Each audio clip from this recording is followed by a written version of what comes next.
Happy December, everyone! Welcome to 12 Days of Bakemas. I'm going to be sharing with you 12 Christmas recipes that you can bake throughout December. This is part 1 of the video. Get your ovens preheated. Let's do some Christmas baking. The first thing we're going to be making is Snowball blondies. Snowballs are a Christmas chocolate in England, but feel free to choose whatever festive chocolate you like. The first thing you want to do is cream together your softened butter and your light brown sugar and caster sugar. Then go in with 1 whole egg and 1 egg yolk before finally folding in your plain flour. This is your blondie batter, to which you can add whatever chocolate you like. I went for 2 whole packs of Snowballs and 1 bar of Cadbury Snowballs, but remember to save some to put on top after it's cooked. I crushed some of the Snowballs up, I chopped some of the Snowballs up, and then I leave some of them whole as well.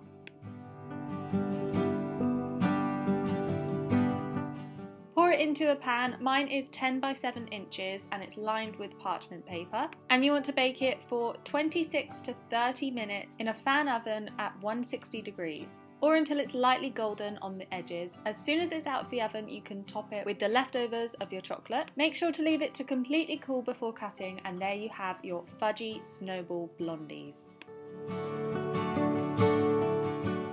The next recipe is Reindeer Bakewell tarts. I used 1 roll of shop-bought shortcrust pastry and lined the base of 2 loaf tins. Prick the base of the pastry with a fork, then line it with parchment and fill it with baking beans or uncooked rice. You want to cook it at 200 degrees Celsius in a fan oven for 15 minutes. Then remove the baking beans or rice and bake for 5 minutes more. Onto the frangipane, cream together your softened butter and sugar, then go in with 4 eggs, and finally your ground almonds and your almond extract. If you hadn't already noticed, I actually didn't cook my pastry before. Literally by accident, I just forgot to do it. So I did have a little bit of soggy bottom on my Bakewell tart, so definitely do pre-cook your pastry. Once your frangipane mixture is combined, add your raspberry jam to the base of your tart, then pour your frangipane mixture on top and it's ready to bake. Bake for 20 to 30 minutes at 180 degrees Celsius, or until it has risen, is golden, and it comes out clean with a knife. Leave them to cool before removing them from the pan, and you can get started on the icing. This is really simple. You want to mix your icing sugar together with 2 to 3 teaspoons of water and then 1 teaspoon of almond extract. You can add more icing sugar or more water if you want to change the consistency, but once you're happy with it, smother it over your Bakewells. You want to use a glazed cherry for Rudolph's nose, and then I melted some milk chocolate and made a homemade piping bag out of parchment paper to do the antlers. And the eyes, of course. You want to wait for the icing to completely set before slicing into it.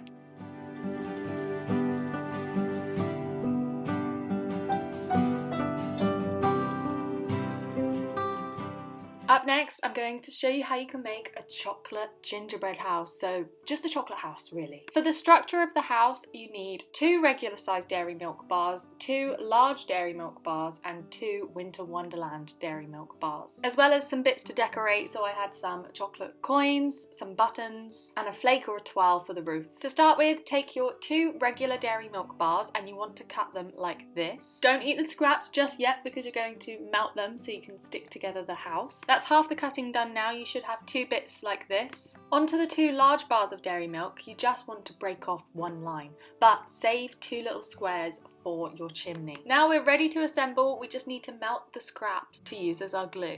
Make sure to assemble it on some sort of board that you can move your chocolate house about, because it's going to be quite fragile once it's done.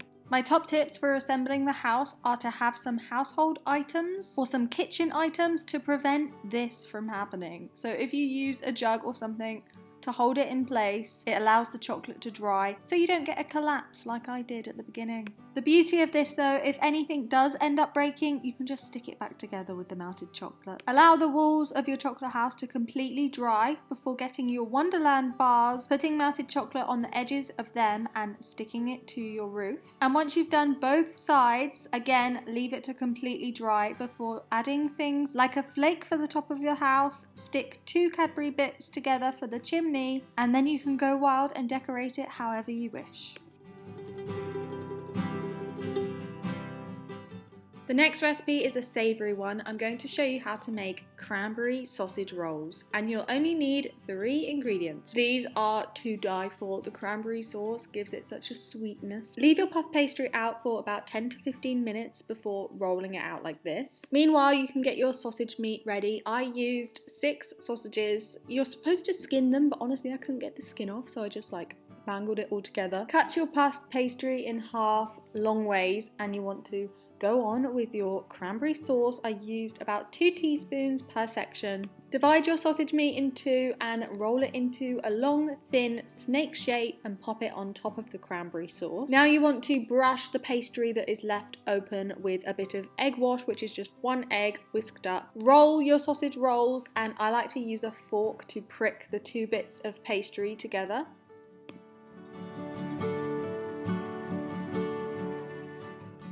At this point, you can cut your sausage rolls into whatever size you like. In total, for me, I made 24 sausage rolls, and these are lovely bite-sized. Once you've cut them up, put them on a baking tray lined with parchment paper and brush them again with that egg wash, as this gives it a really nice glaze. I also did a sprinkling of salt and pepper before baking them in the oven at 180 degrees for about 20 minutes, or until they're beautifully golden like this.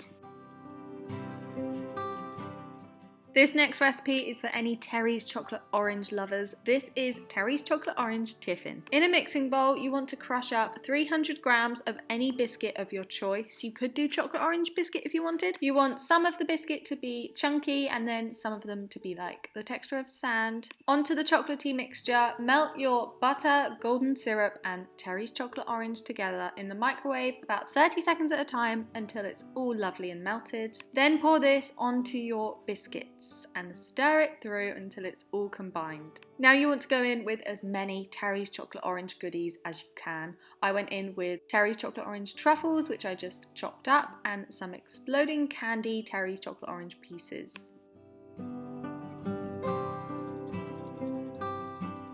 Once your add-ins are stirred through, pour it into a pan lined with parchment paper and melt some more Terry's chocolate orange to spread on top.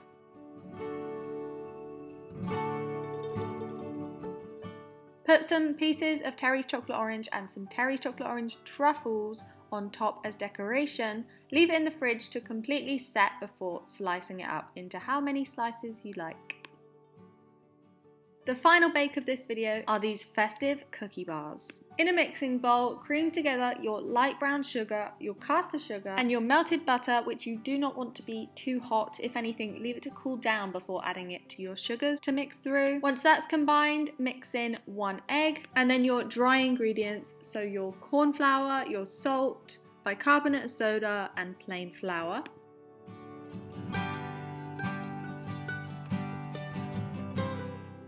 This is your cookie batter. To this you can add whatever Festive chocolate you like. I went with Cadbury milk and white chocolate and some Festive Smarties.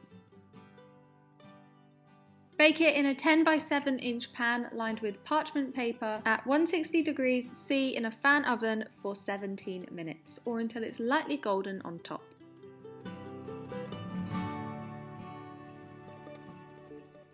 As soon as it comes out of the oven, top it with more chocolate that you used inside your cookie bar.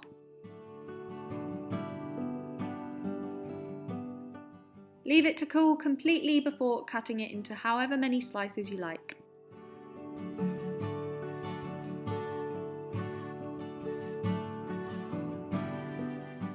See you next week for part 2 of my 12 days of Bakemas. And happy December! It's the best time of year for baking, so I hope that this month is filled with lots of sweet treats for you.